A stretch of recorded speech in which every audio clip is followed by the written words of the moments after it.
Pete Hegseth just imploded in Congress, trying to defend Trump's military stunt in LA and getting absolutely wrecked in the process, dodging budget questions, ranting about 2020. It's a full-blown disaster. Let's jump right in, because the moment this hearing started, it already got messy. Mr. Secretary, I plan to ask you some budget questions about the following: the cost of the Qatar plane, where the money from the Army's parade is coming from, or the National Guard deployments to the border, where that funding is coming from. I honor and celebrate the United States Army, but I'd like to know how much this parade is going to cost.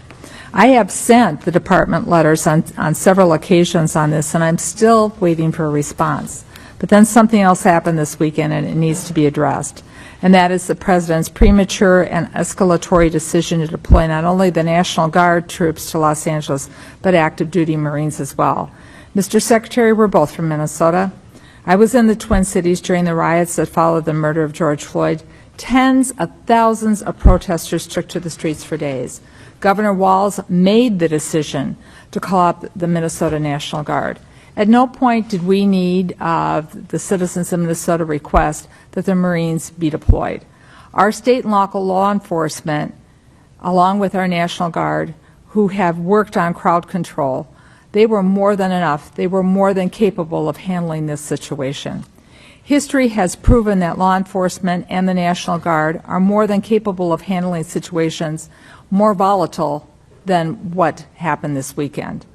We all see the continuous loops on TV, but this looks nothing like the George Floyd protests or the Rodney King riots in Los Angeles in 1992. Mr. Secretary, this is a deeply unfair position to put our Marines in. Their service should be honored. It should not be exploited. The President has issued an executive order and talked about deploying troops across the country.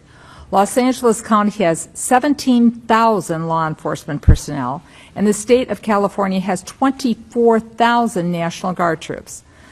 So that's why the Los Angeles Chief Police to say, and I quote, "The possible arrival of federal military forces in Los Angeles is absent a clear coordination presents a significant logistical operational challenge for those of us who are charged with safeguarding the city," the end of his quote. As I mentioned before, in Minnesota, we train for those things together. So there's no need for the Marines to be deployed. So here are my budget questions, though. What is the current cost for what is taking place in California, and how is it going to affect this budget, or the budget we're currently serving under? How much are these deployments going to cost for both the Marines and the National Guard? And what training or duties are not taking place because of these deployments? Where in your limited budget, sir, are you going to find, in the remainder of this fiscal year, are you going to pull the money to cover these deployments? What holes are being created? Well, Congresswoman, thank you for the question. You are right. We are both originally from Minnesota, which is why I recall 2020 quite well, when Governor Walz abandoned a police precinct and allowed it to be burned to the ground, and also allowed 5 days of chaos to occur inside the streets of Minneapolis. The police precinct, ma'am, was abandoned and burned to the ground. And because of that, the National Guard was eventually far too late mobilized. And President Trump recognizes a situation like that, improperly handled by a governor, like it was by Governor Walz, if it gets out of control, is a bad situation for the citizens of any location.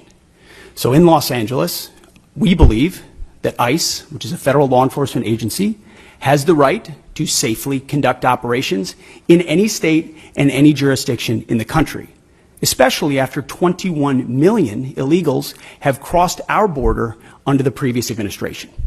ICE ought to be able to do its job, whether it's Minneapolis or Los Angeles. Oh, look at that. Classic Trump-style dodge play, now starring Pete Hegseth. Our Congresswoman asks for a budget breakdown, and he responds with a bonfire history lesson from 2020 and a surprise ICE monologue. Nice pivot, Pete. But nobody asked for a Fox News segment. He clearly has zero intention of answering where the money's actually going. It's like asking for a receipt and getting a bedtime story instead. But trust me, Congresswoman McCollum, she's not just going to sip tea and let that circus act slide. She's coming back, and it's about to get uncomfortable. I asked a budget And they are question. being- Could the Secretary please address the budget? Thank you. You asked about the situation in Los Angeles, and we believe Asked about ICE the budget. agents should be I allowed to be asked about safe the budget, in doing sir. their operations, and we have deployed National Guard and the Marines to protect them in the execution of their duties, because we ought to be able to enforce immigration law in this country, unlike what Governor Walz did in 2020. There are 17,000 LAPD, you mentioned that. There would be 18,000 if not for the defund movement that folks like Gavin Newsom and Karen Bass have Chairman, implemented. If The police chief if said Mr. she was Chairman, if overwhelmed, the Secretary's not so we going to helped. ask the budgetary questions, I will yield back my time if the Secretary refuses to answer the budgetary questions I put before him. They're important. What training missions aren't happening? Where are you pulling the money from? And how are you planning this in moving forward? These are budget questions that affect this committee and the decisions we're going to be making in a couple of hours. If you're not going to answer them, please let the chairman know, and I will take back my time and I will yield it back to the chairman. Mr. Secretary. At this point, Hegseth isn't just dodging, he's doing cartwheels around the actual budget questions, like he's auditioning for America's Got Deflections. McCollum asked simple, direct budget questions, and he's over here ranting about Gavin Newsom, ICE agents, and the defund movement, like he's reading off a Fox News bingo card. It's honestly impressive how much he didn't say. The man could talk for hours and still not answer how a single dollar is being spent. Just look at this circus. All lights, no receipts, and absolutely no real answers. Okay, I want to just let us know what accounts you're pulling the money to fund. Thankfully, unlike the previous administration, we've got a 13% increase in our defense budget, and we will have the capability to cover down on contingencies, Mr. which is Chairman, something the National Guard and the Marine plan that for. time. So we have the funding to cover down on contingencies, especially ones as important as maintaining law and order in a major American city. As far as training, all of the units on the ground have been fully trained in their capabilities of what they're executing on the Chairman, ground. ask for budgetary. If he needs to get back to the committee with the numbers, I'd appreciate it, both current and present. I'm happy to submit them for the record. Pete Hegseth is in full meltdown mode, and honestly, no one's shocked. This man is unraveling like a cheap flag in a wind tunnel. It's painfully clear he has no real answers, just a lot of military-sounding fluff to distract from the fact that he's got nothing. And let's be real, Pete shouldn't have been anywhere near a Senate confirmation hearing to begin with. The guy's more committed to sucking up to Trump than serving the actual job he's been given. Even Trump is reportedly done with him. And when Trump thinks you're too unstable, yikes. So now Pete's doubling down, leaning hard into this law and order act by backing Trump's attack on peaceful protesters in LA. Like it's some kind of loyalty test. But the next clip, Congressman Aguilar steps in, and Pete's answers? Oh, there's something else. There are moments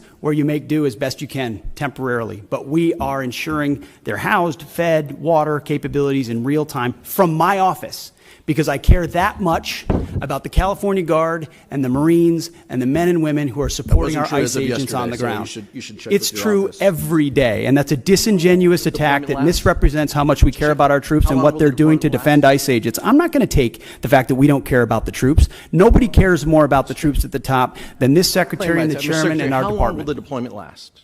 We stated very publicly that it's 60 days, because we want to ensure that those rioters, looters, and thugs on the other side assaulting our police officers What is know the that we're not estimated going cost? anywhere. 10 We're proud to 10 do it. USC, We're Mr. proud to Secretary. do it. Cue the Oscar-worthy performance from Pete Hegseth, folks. He's practically choking up about how much he cares for the troops, while sending them into a political stunt dressed up as national security. And let's talk about that language. Rioters, looters, thugs. That's the Trump playbook word for word. Pete's not briefing Congress. He's auditioning for a MAGA rally highlight reel. But here's the kicker. All that chest pounding still doesn't answer a single budget question. Not one. And Aguilar, oh, he's not letting this slip by. He comes back with a very pointed question next, and it's a good one. 10 USC of the U.S. Code 12406 as a legal basis that the president used cites 3 examples and circumstances for the Guard: invasion by a foreign nation, rebellion or dangerous rebellion against the authority of the government of the United States, or the president is unable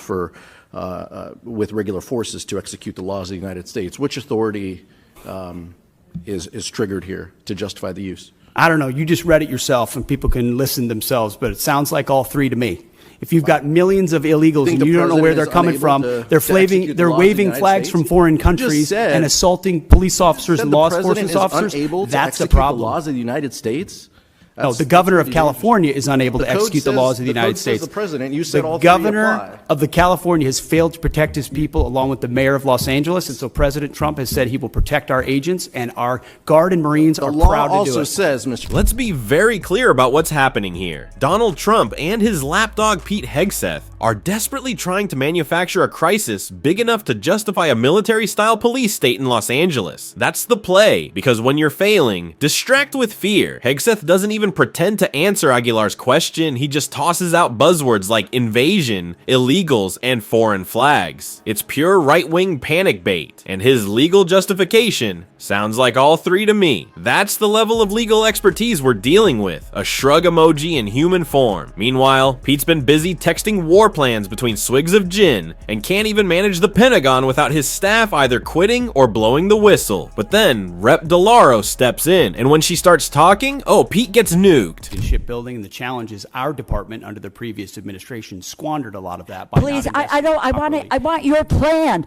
I've had difficulties with the prior administration, and I don't mind calling them out. What is your plan for the future? Can we get that in writing and on paper so that we know where you're going? Because we don't have anything today. We have zip, nada, and knowing where you're going. You can talk percentages, you can talk about whatever you want, but unless this committee sees dollars and cents and where you're going and what your plan is, then we may reconsider what you need to do to go forward. Give us the details. Congresswoman, we have the details and we will provide them Then let's for you. have them before we, and my hope is that we could get to it before we go to a markup within a few hours here today. Pete Hegseth is a walking case study in how not to run the Pentagon. The fact that this guy is in charge of national defense should make everyone pause and consider how far off the rails Trump's government has gone. DeLauro asked for one simple thing, a plan, a real one, on paper, with numbers. But Pete gave her buzzwords, blame, and a vague promise to maybe email it later, probably from his burner phone. It's crystal clear at this point. The only qualification that matters in Trump's inner circle is loyalty, not strategy, not competence, not sanity. That's why Pete is still here, even after leaking war plans to Elon Musk like they were bad memes in a group chat. That alone should have ended his career, but nope. Trump needs distractions. He needs chaos, and Pete's his chaos courier. And while Trump spirals deeper into his own unfiltered delusions, people like Hegseth are the ones turning that madness into policy. Policies that attack protesters, erode basic freedoms, and militarize cities for show. This isn't about law and order. It's about keeping Trump's ego afloat while his mind sinks into the Mar-a-Lago quicksand. And let's not pretend the mainstream media will say it. They won't. That's why we're here. Because this isn't normal. This isn't boring political noise. This is the soft launch of something much darker. And Pete Hegseth is just the beginning. If you want more breakdowns that cut through the noise, hit subscribe, give this video a like, and stay tuned. Because what we just uncovered about Trump, oh, you'll want to see that.